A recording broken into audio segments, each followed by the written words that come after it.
Welcome to the Create Today podcast. This show is all about how you can create the life that you love one day at a time. I'm your host, Karen Stanley, and my guest is Philip Sessions. We are going to have so much fun today. Philip is a Christian husband, girl dad, and the most persistent person you'll ever meet. Hopefully, you're going to teach us about how to be persistent. Philip went from being the shy, quiet guy to one who commands any room he enters. Through his persistent efforts and transformative communication methods, he has helped himself and hundreds of others bring confidence and clarity to their lives. Philip, thanks so much for being here. Hey, Karen, thanks for having me. I'm excited to be here. Me too. So I can hear your Texas accent or the Southern accent. Where are you from? So I am from Texas originally, the Houston area, and then I Yes. moved over to South Carolina about 8 years ago. So back in 2015, actually around this time, so it was Thanksgiving of 2015 as we're recording this about this time of year.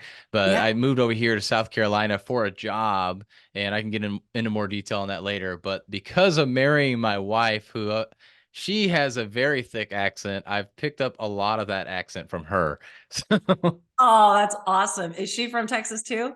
She is from South Carolina, so I jokingly say that I'm stuck here now that we got married because her family blessed us with 10 acres right across the street from her parents. They're What? amazing in-laws. Love them to death. But yeah, we're across the street from them. So we're You're, we're not moving, and she did you're not move never far away from leaving. home to get married and Ooh. move off. And I say that in quotes. You're giving me great ideas for my kids. They're 20 and 18, and I don't ever want them to move out. Mm, And they haven't moved out. Obviously, we're letting them live here while they yeah. can save up money and, so they can get, send them off as an adult with a few dollars in their pocket instead of zero. I think I left the house with negative in my bank account. Mm. And so that's a great idea. So go buy some property and then make sure you have an extra 10 for each of your kids. And so they have to move there. Yeah, that's about what they did. So we've Smart. got my brother-in-law technically has a creek or a lot of creek beds and a pond on his property. So he has about 30 acres with all of that, but most of it you can't put a house on. So it's just kind of a waste, but we go ride four-wheelers and stuff out there. And then we've got 10 acres. And then my sister-in-law, so their other sister has 10 acres as well. And then we actually bought 9 acres on the other side of that for our daughters. So we've got one currently who's 2 and then one that's still baking right now. So she'll be out in March.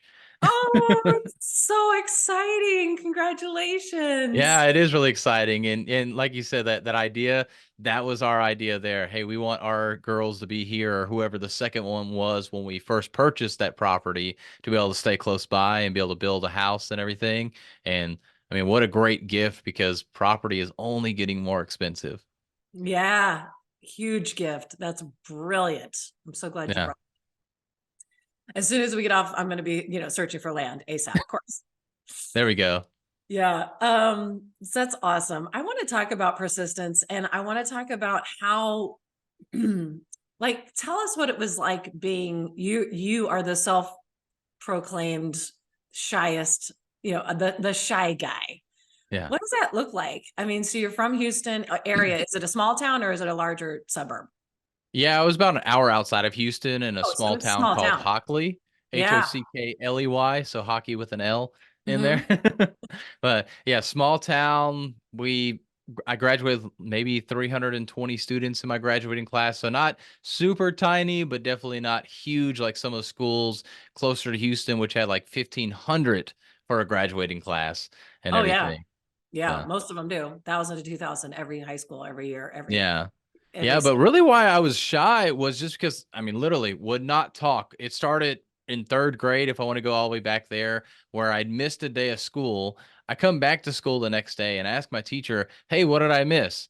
She turns to me, straight faced and everything, says, "You were gone?" She had no clue I was gone. Now, I really don't know to this day if that's really true or not. She may have just been joking and being a third grader, what, 8 years old or whatever. I didn't realize that she actually Oh, was joking with me, but she said that, and I look back on it, I was like, man, I was so quiet that even the teacher who should have noticed me didn't even notice me. oh And no. Yeah, and so it was just always this thing where like I wasn't noticed or I'd get passed over and I'd be the hardworking kid, but people wouldn't really look to me. And then even as leadership roles, people when things like are just scorched earth, they need somebody to come in and lead, that's when I get called. Otherwise, if things are good, they don't want to put me in as the title leader and stuff like that. So I've always kind of been this person that's been kind of passed over from being shy, but I've started to get more extroverted. And as I've gotten more extroverted and got to where I spoke more, people look to me first as a leader. And so thankfully, for the most part, people still look to me as the leader instead of waiting until, oh, what are we going to do? Oh, let's turn to Philip. Now they're actually Mhm. looking to me and they're looking up to me because I am the leader and pretty much every area of my life now. And I would say that because of me stepping out of my own shell, out of my own shyness, and learning to speak and getting comfortable speaking in front of people has allowed me to become that leader and not be the shy person anymore. Well, was there a moment that was like a pivotal moment where you said, I need to learn how to speak, or I need to increase I need to be more extroverted? Or how did you even, what's wrong with being shy? Like, what made you go, I need to X, I need to be persistent, I need to do all these things? I get tired of being talked down to. And this really was an engineering role that I had when I was in Georgia back in 2016, 2017, where I was there and we would go to these meetings. And it was a smaller company. There was probably about 5 engineers there, and I was one of 5. So I have a degree in electrical engineering, which is totally contradictory to being like loving to speak and everything. No, not allowed, not allowed to be both. Exactly, exactly. But so somehow I'm doing this. But anyway, so I was one of 5 engineers there. Every week we'd have a weekly engineering meeting talking about uh, our the status of our projects and everything. And for 50 minutes of the hour-long meeting, I would talk about my projects, and then the other 4 engineers would talk about theirs for the last 10 minutes. Well, one of my managers, the president had came into a meeting one time, and this manager and I hadn't really been getting along, and the president mentioned something about, hey, what about this portion of the project I was working on? I was working on some certifications, and there was a lot of governmental certifications I had to get. There's probably about 10 or 15 of them. And one of the 15, let's just call it 15, I wasn't working on yet because I had been working on the other ones. And I was just truthful to the president and said, oh, I haven't had time to get to that yet. Well, my manager pulled me aside afterwards and told me, well, if you feel like you can't get your work done in 40 hours, maybe you should work a few more hours instead of coming in at 7 and leaving at 3. And to say that made me feel less than is really an understatement. And I felt that way the whole time with him. And I felt that way in the past with a lot of other managers. But finally, this was the last manager I allowed that to happen. So this was that turning point for me that because I was the guy that wouldn't speak up for myself, that wouldn't really speak up unless told to speak up, I felt like I was not only getting passed over, but people were talking down to me and putting me beneath them. And I didn't like that. And that was the turning point for me to say, no more of this. And from that point on, I have put myself out there. I've said what I think within extent. I know there's times where you can and can't and everything. So within extent, I say what I can. I don't let people put me down like that anymore. And I also make sure to not let other people around me be put down. And so I lift them up as well through encouraging words. And that really came from that pivotal point to help me learn to actually just communicate what I'm thinking. And over time, I've just gotten better with communication. Of course, going to different networking groups, being a Toastmasters, reading books, and everything like that to make me into the speaker and communicator that I am today. Is that what you did first, is join Toastmasters? What'd you do first? I read books and started a podcast eventually, and then finally joined Toastmasters. That's awesome. I know my husband did Toastmasters, and he loved it. It was such a great training and great. Was it a good experience for you? Yeah, it was really good, especially from a corporate perspective. I'll give the caveat that, like, if you want to go get on a stage, it'll help you if you've never spoken in front of a group before or anything like that and give you some great structure. But if you want to go be a keynote speaker or anything like that, you've got to move on beyond Toastmasters, unfortunately. But it is a great starting block for anybody that wants to start learning about public speaking for like $100 a year for an investment. It's nothing, but you can learn so much and learn from other really good speakers. Yeah. John told me, my husband said they had a jar for anytime you said, you had to put a Nice. Yeah, dollar in every it. club's a little bit different how they Yeah. decide to do a lot of that stuff. That's a unique thing as well. So you've got a good structure with the club, but then each club can kind of make it unique to them and make it a little bit more open and friendly, so you feel like you belong to that group versus another group or another club.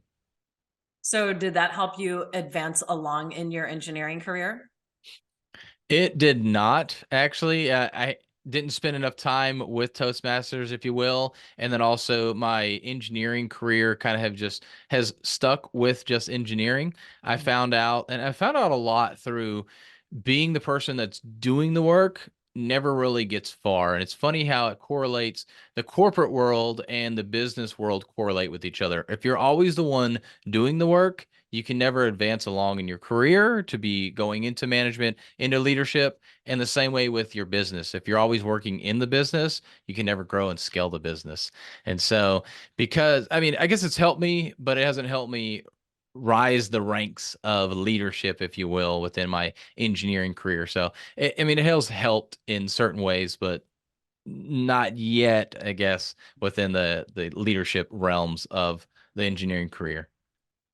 Sorry, I didn't mean about Toastmasters specifically, but this trajectory of you, I want to learn how to speak more clearly and speak my mind. That had to have helped you. I want to hear more about that. These things that you've decided, I need to speak my mind. I need to learn how to communicate clearly and not let people talk down to me. How did that manifest? What manifested from that in your Ah, just I gotcha. Okay, in sorry. life? I was stuck on Doesn't the have to be Toastmasters about part. career. I mean, in life.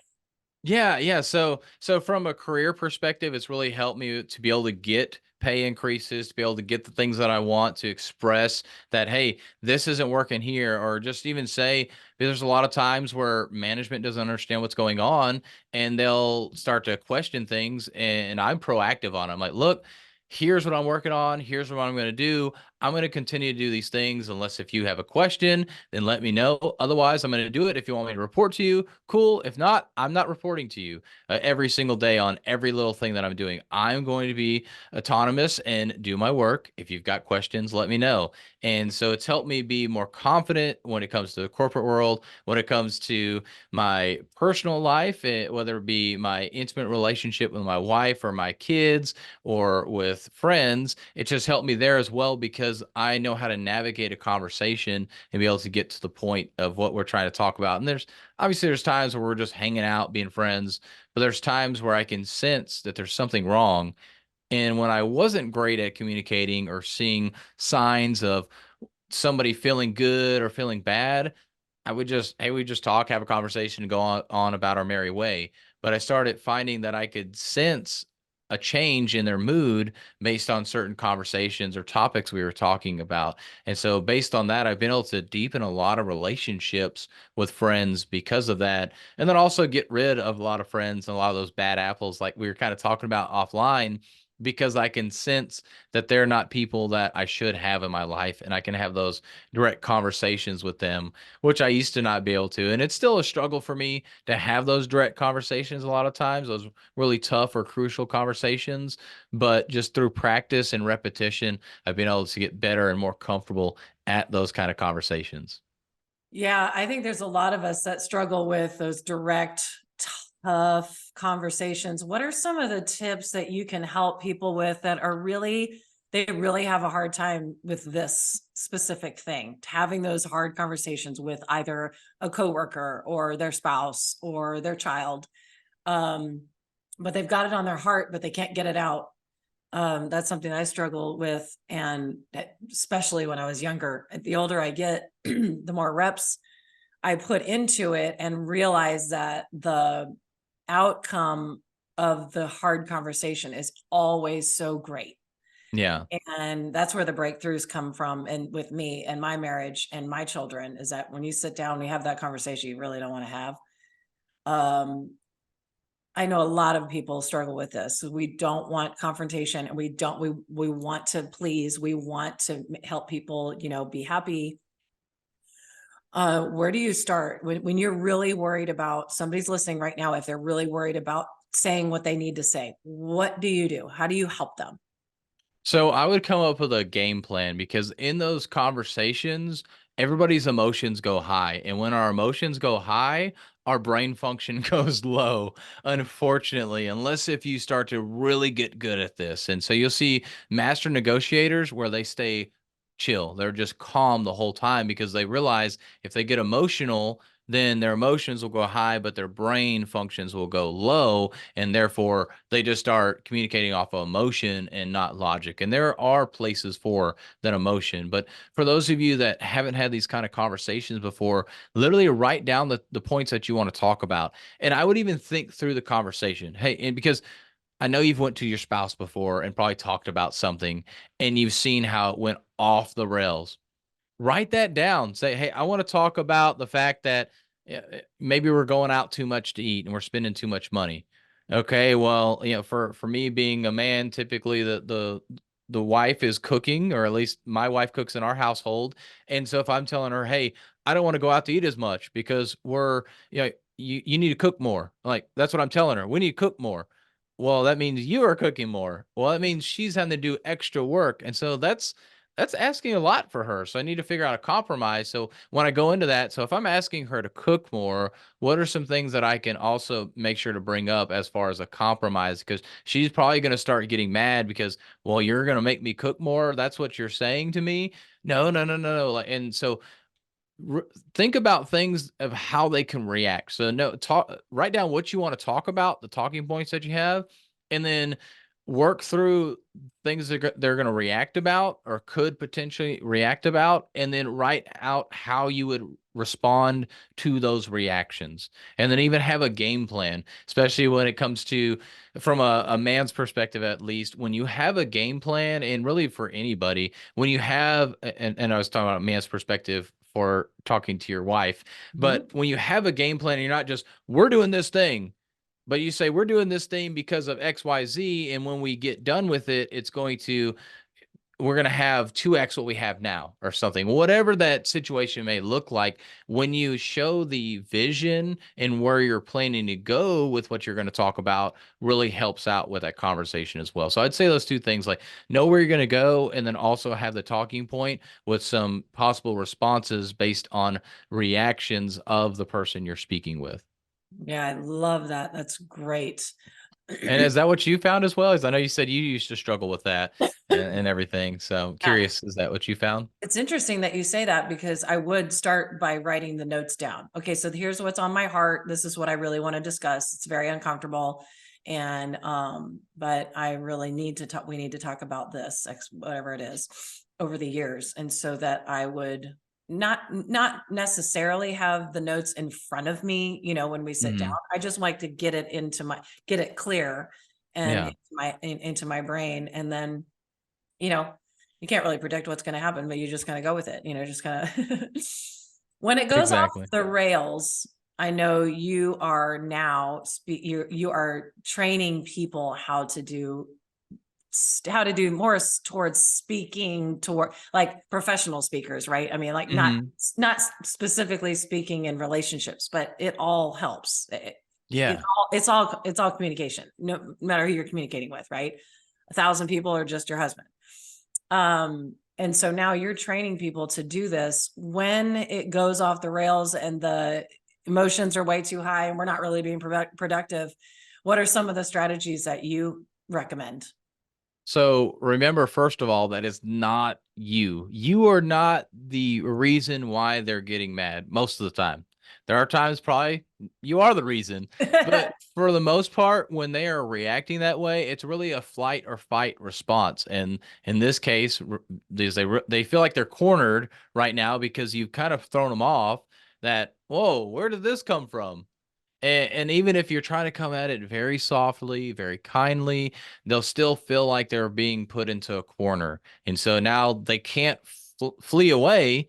They have to fight. And so they're lashing out at you. And it may not be cussing and may be just accusing you back, but it's because they're afraid that you're telling them that they're not good enough, especially in a spousal relationship. And so, really just realizing whatever they're saying against you is not against you, it's just them feeling like they're backed into a corner. And so you just have to really realize that, and it is the hardest thing to do, but just keep your emotions as calm as possible. And if things really do get escalated, just say, "Hey, look, I know this is hard for me to talk about too.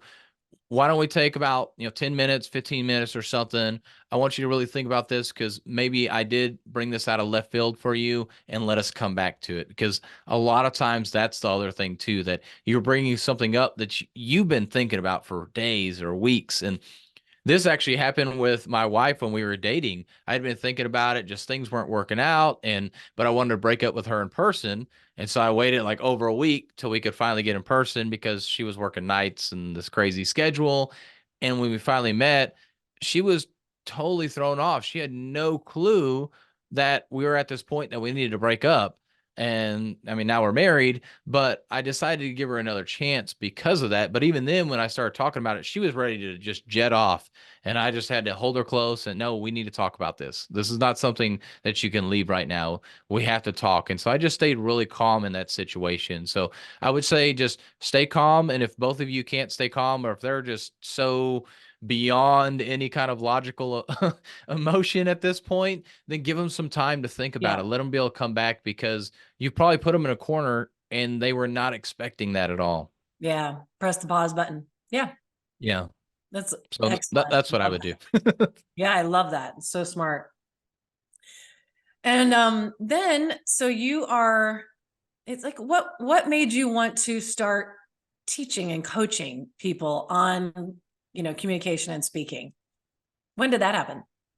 So that happened about 2.5, 3 years ago. So I actually had a role within BMW manufacturing doing leadership and professional development skills. And one of those skills that I was working on to help the company was presentation skills. And I was making a transition from fitness coaching into what I thought was going to be leadership coaching when I took that role. And a little bit of imposter syndrome came up, and getting put into that role for presentation skills, the light bulb kind of went off that, hey, I've been on a couple stages. I've been doing Toastmasters. I do videos all the time. I do the podcast. I know how much this has helped me out. BMW has seen this need for their employees.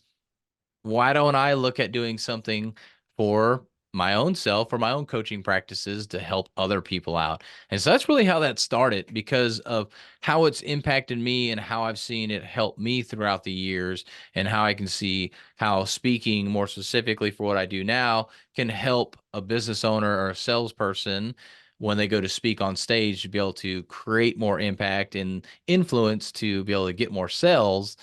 That's why I decided to start it, because I saw just how much it helped me in my life, and I wanted to help other people be able to change their life the same way. Yeah, that's brilliant. And so how did you kind of create your method that you teach? Let's talk about a little bit about that. Tell them what the method is, and why do you, what kind of, how did it come to you, Yeah, so for all you English astute people, like Karen corrected me offline about this. I'm still saying it's the speaking bars method. She's told me I had to be like the bars speaking method or speaking method bars. I like the speaking bars method because it sounds like spitting bars. But anyways, so it's just a methodology that I came up with because it's an acronym. It's easy to remember, bars. So begin with the end in mind, because too often when we go into a conversation or go speak on stage, we just think about myself. Oh, it'd be cool to get on stage. It'd be cool to speak. I could speak about anything. Well, that's great, Why? but you need to think about where you're trying to go with that. Because, yeah, I could go talk about fitness today all day long, but it's not going to help my speaking coaching career. It's not going to help anybody out with public speaking. So, why would I speak on that? And then the next point is the A, audience awareness and understanding. So now I know where I want to go and I have a message that I'm going to speak about, but is it going to match that audience? And really goes back to people trying to get on any and every stage. Is that audience really effective for you with your product or your service that you want to speak about or the knowledge you want to share. Maybe, maybe not. If you're going to talk to, like, just a random example, a room full of boys about being pregnant, I don't think that's going to work too well. It's going to be a really weird message and you're not going to relate with them. So understand who your audience is the next part. And then remembering it's not about you. So when you're going on stage, especially, a lot of times we get nervous because we're focused on us, but we need to be focused on the audience. So remember that it's not about you. So that'll help with the nerves, but also, just like going into a conversation, as we talked offline about DMs, hey, how's the coaching business going for you? We know what that person's trying to do. They want to sell us something. It's the same thing when you go on that stage and you're thinking about you and how great you are and how much you can bring to this audience. They're going to feel like they're almost sold or you're not there for them. So you have to remember it's not about you. It's really about your audience. And then speak without expectation and serve. So really capitalizing on that is really, just speak without that expectation that you're going to get 1 million followers. You're going to sell a bunch of product or service. That you're just going there to speak into them. And then whatever happens, happens from there. But you're also serving as you speak as well, because when you give with that servant's heart, so much comes back to you. It's really the law of reciprocity. And it may not come from that speech directly, but over time it will come. And so that's why I really came up with that, because I realized that too many people just wanted to speak for the wrong reasons, and they also didn't really understand how to speak to be able to connect with their audience. Yeah, it's really about the connection. Yeah. Everything that you just said is how to connect and how to provide value. And we get sometimes I mean, I don't know how many of my listeners want to be the next Tony Robbins. They might not have a dream to be a speaker on a big stage, but every single thing you're saying applies to every conversation that we have in our lives forever. Right? Yeah. If we apply all of those things, I want to add value. I need to know the person, and making that connection, even if it's one person in line at a grocery store. You can still make a huge impact by applying everything that you said. I love it. I think it's brilliant. Everything that you said to everybody, every conversation that you have at work, at home, spouse, kids, friends, all of it. Right? Yeah. Do you Yeah. agree? And we were talking offline, and this goes to like all these big events. We see like the Growth Con, 10X Growth Con, all these massive events with thousands of people, tens of thousands of people. And you mentioned with the Arte, and nothing against Arte and their bigger events, because they are great. I've been to some of them and Yeah. they are amazing and tons of value there. But you talked more about that small group of Arte people there in Arizona. Mhm. And that's the thing. So you don't have to be the Tony Robbins person or speaker to make impact. You can speak to a small group, 20, 30, 60 people, 5 people, one person. You never know who that person is that's going to make that change. And I like to give the example of Martin Luther King. Who spoke into Martin Luther King to become Martin Luther King? You don't have to be the Martin Luther King. You can be the person who spoke into him to be the Martin Luther King. But it's just about creating impact for one person. You don't have to do it for the masses. So your It's voice true. matters, your message matters. And so you just go share it with whoever you can. And don't worry Well, about trying to be the Tony Robbins, because we don't all need to be the Tony Robbins. Just like small business runs the world. It's not the large corporations, it's small business. So the small groups, the small speakers can help create more impact than any one large speaker can. I agree. On that note, the women of Arte also meet every week, and I just jumped off my call, and one of the gals is running for city council. I mean, you can make a small little teeny tiny in your community, wherever your community is, however small it is. Um, you can just make an impact, and you don't even have to be the speaker. Like, it's not like Yeah. me and my husband are doing anything to be speaking to our group of Arizona entrepreneurs. It's not about us. It's just getting us together. It's just having that consistency, and like just having the date on the calendar. It's just there now forever, second Monday of every month. You know what I mean? So we're getting in person, developing the relationships, And I think that's the same key as knowing your audience. I just feel like they're intertwined. That's the same thing. Knowing your audience when you're going to be on a stage. Yeah, I spoke to a couple of different MOPS groups. They're mothers of teeny kids. What is the P sound threat? Is it MOPS? Anyway, I can't remember. And after my second, well, yes, I had value, and I loved, presenting, and I loved speaking there, loved the women there. But why am I speaking at a group of women that have small children? My children are not small anymore.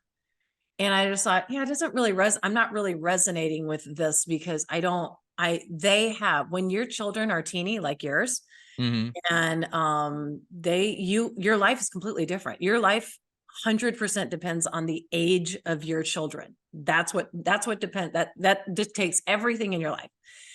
Whether you're doing toddler years, or you're doing elementary school years, or you're doing the sports years, you're doing music, whatever, it depends on their age. So Hmm. I just felt that's not specifically that's not in alignment with my life right now. They should have other speakers that have young children, or specialize in, parenting, and that kind of thing. That's, so I love that, what you're saying. And I believe it pertains to everything, and in all of our, everyday relationships, just learning how to communicate. And I wanted to talk about this persistence piece, because sometimes we try something, we kind of get our toe in the water, or have that one really bad emotions way out of control situation. It just kind of blows up, and you feel like you want to give up. How is it that how did you have the persistence? How do you teach people to find that fire, or that desire to keep going? Like, try it again. By being able to find patience. Mm. And so what I mean by that, and I know you're probably thinking, like, Philip, I don't want patience. Who has No, time I for do. patience? I do want patience. We're all seeking this patience. And I realized when I was focused on the end goal, that's when I had the least amount of patience. Yes, we need to look out 5 years, 10 years, whatever goal that you have in mind, but we need to break that down into actionable steps. What can we do today that gets us on the track to that? And when you're first starting out, who knows what that looks like? It is difficult to do, but just take one step. It's like driving in foggy weather. You know the road's going to continue going, but you just look right in front of you. And then all of a sudden, as you've driven another mile, and now you can see another mile out, but you couldn't see 2 miles out when you were a mile back. So you just take one step in front of the other and focus on the singular day, and really focusing on the process rather than the outcome. And for me, that's what's helped me be able to be persistent, because I can persistently or consistently do the process, the thing today. I can get that done. I can't consistently get my goal done, because it's a goal for a reason. If I was able to get the goal done in one day, it's really not a goal, it's just a task at that point. And so focusing in on the daily task that gets me to my goal has helped me be able to have that patience, but also be that persistent person. And I get people telling me this all the time, that, well, you are the most consistent, you are the most persistent person I know. Because and we were talking about this offline a little bit, and it is still frustrating for me that I'm not where I want to be yet. And I see people around me, and this could be social media and stuff, that show that, oh, they're just killing it out there. They're doing so much, and they've started a business, and in 10 days they're making $10,000 a month, and all this crazy mess. It's a Which, lie. yeah, I know at least 90% of that is a lie for sure. Yes. But and it is still hard for me. So I'm not saying that, oh, I've completely figured this out, I have no mental strain over this anymore. But by focusing on that daily thing and knowing that as long as I'm doing this, eventually it will work. And I look at people like Andy Frisella, who talks about how he made $58,000 in the first 7 or 10 years of his business, whatever it was. Very little money. And even though this was like 2 decades ago for him. Still, that's very little money for him to make. And yet he kept going. And now look where he's at. And people still will say, oh man, must be nice. Like he didn't work hard for 25 years to have a nine figure business or whatever the one is and everything. And so that's what I would say. And that's really where this kind of came about, is like people kind of saying that, and me realizing, well, yeah, I mean, I just realized I need to do the work. I need to do this thing and continue to do it every day to be identified as the person and eventually become the person that's the go-to person for everybody by doing that every day. So that's really where that persistence came in. Yeah, having the patience. What are some of the things that help you keep that patience mindset and keep the, I just need to do this today? And I know I have the goal, but it's in, might be 5 years from now or however many years. What are some things if people are struggling with that? Nothing's working. I'm not growing, whatever they're trying to pursue, whether it's a speaking career or grow their influence on Instagram or build an actual physical business. Whatever it is they're trying to do, they're trying to have better relationships. What are some of the things that help you keep the I've got to be patient mindset and I've got to just focus on what I need to do today? That is a phenomenal question. I would say the biggest thing is get some friends that will tell you the truth, that are there for you no matter what. I've got plenty of friends through Apex, even some from Arte, the Arte days and everything, that I can talk to, and they'll speak, I'll call it life into me. They'll speak into me where I still feel good and I want to keep moving forward, because there's those days where you just talk to your friend and you're just like, man, I just don't know if I want to keep going. I just don't know this is working out. And they're truthful with you. Like, yeah, and in some of those moments they're like, look, you're doing it. Just keep doing it. It's gonna happen. And it encourages you. But then there's times where it's like you're slacking off. Hey, look, you're slacking off. You said you want to do this thing, right? And so they're going to be on you about that too. So finding, it could even be just one friend, but I would try and get a couple of friends that y'all are constantly getting together to be able to talk about what you're doing, where you're going. And that way they can also help you look back. And you need to do this for yourself as well. Take a step back, look at the big picture. Where was I at? Where was I at a year ago? Where was I at 5 years ago? And when you start looking back at that big picture from time to time, you realize I have went a long ways.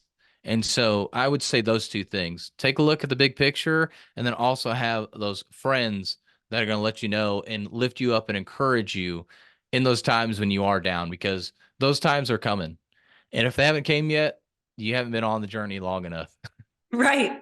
It's part of it forever. Ups, downs, Yeah. ups, downs, Yeah. ups, downs, Yeah. forever. Yeah, the I, highs and lows are crazy.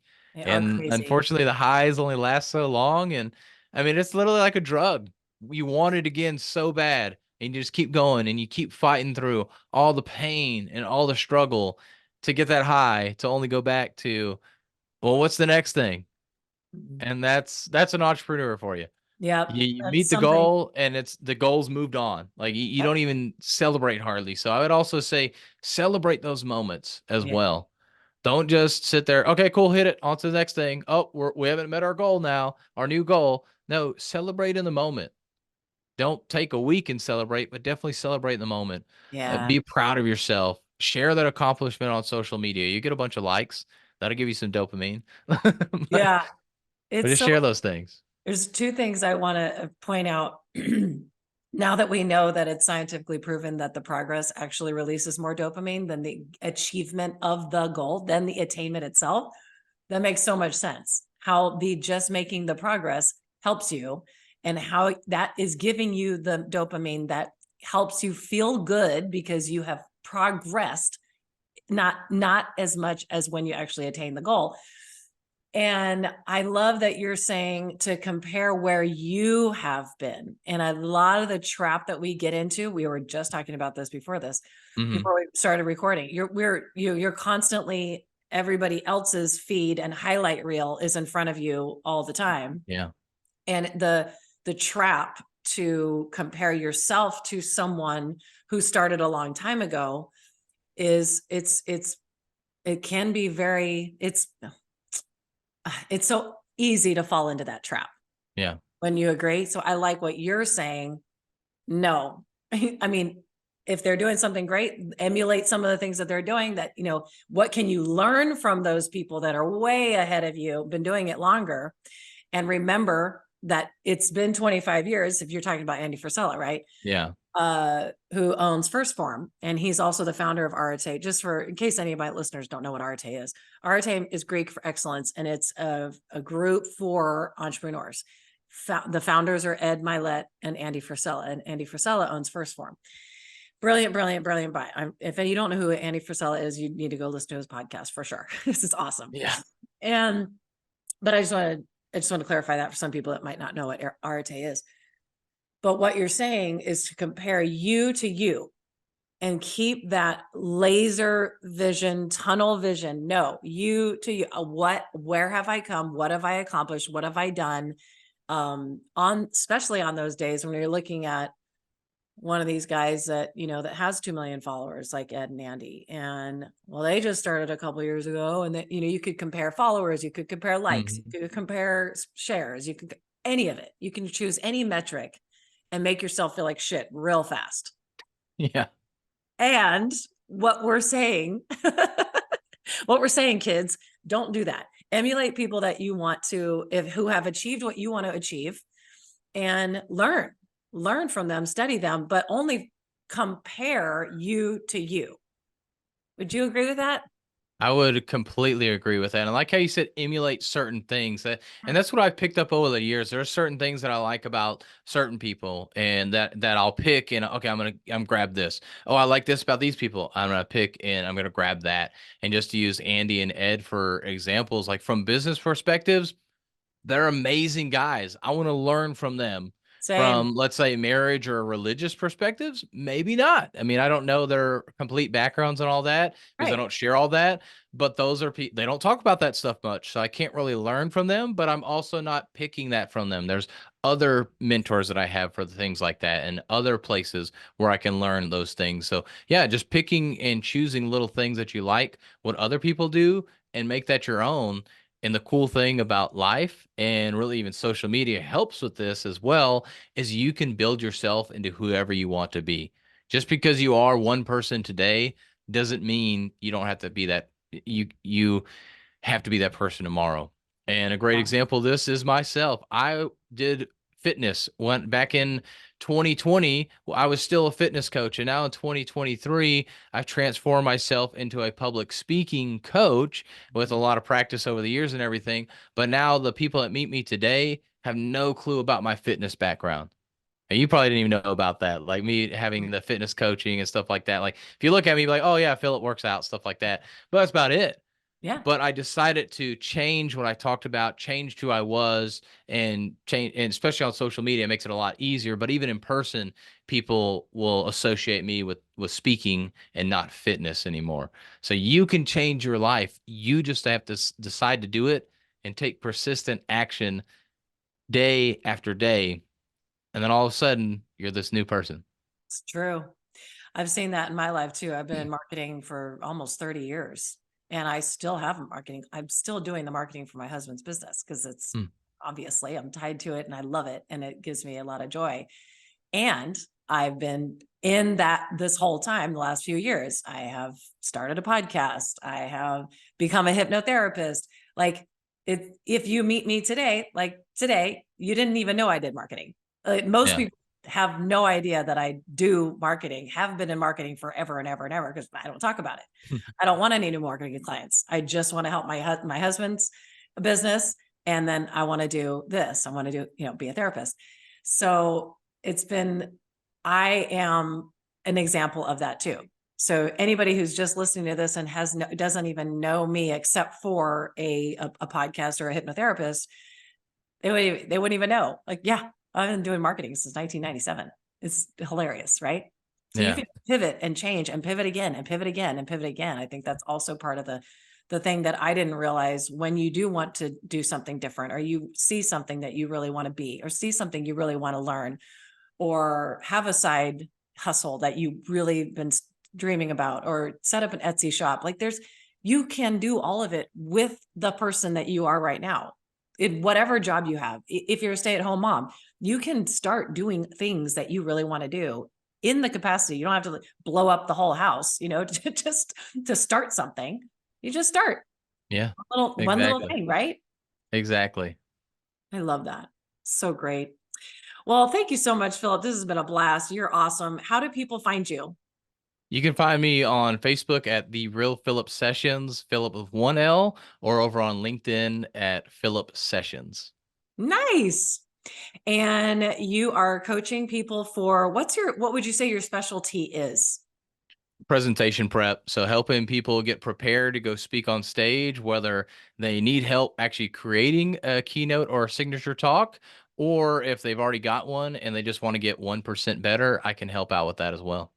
That's fantastic. Are you going to write a book or have you already written a book? I am. I'm All working about. on that. So Q1 is the plan. Yeah. Q1 2024 to get that next book out. Yeah. So I've got Mindset Over Motivation here. Came out Uh-huh. in 2021. So it's due for another book. So Oh, this that's one will be on fantastic. more on public speaking instead of mindset. I was going to ask you before we started recording if that was your book because I didn't know about it. So now I've got to order your book.